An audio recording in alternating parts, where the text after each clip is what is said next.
Good morning katindero. Isang magandang umaga sa atin lahat. So ngayon, mapalad tayo dahil may paninda tayo kahit sa kabila ng malakas na dagat. So kung mapapansin nyo mga katindero, nakahilmi tayo. Kasi may bumili sa atin ng isdang tingin. So pakita ko muna yung paninda natin ngayon na nakuha sa tabing playa. Ayan o, tingin, tulingang bilog, at saka matambaka. Pakita ko sa kabila. Ayan, halos namumurong tingin yung paninda natin na nakuha ngayon. O, ito ngayon ang nakakatuwa katindero. May bumili sa atin, deliver ko daw. So ang binili niya sa akin ay tingin. Ito o, yan o, sariwa. So 2 kilo siya. Ang problema ng ating customer napagkamalan tayong Shopee delivery. Biruin mo, simula galing akong bayan. So pakita ko yung pinagmulan ko. Ayun. Ayan.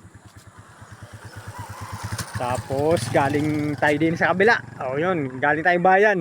Hinahanap ko yung bahay niya. Pakita ko lang sa inyo katindero. Ayun, no. Ayun. Oh, pakita ko. Yun. Oh. Akalain mo, para tayong Shopee delivery. Oh, napagkamalan tayong Shopee delivery. I-deliver ko daw.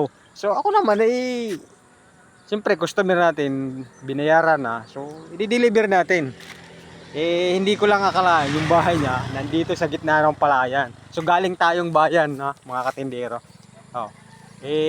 Alam mo naman, wala tayong magagawa customer natin yan. Siyempre, pagbigyan natin kahit saan pa yung bahay.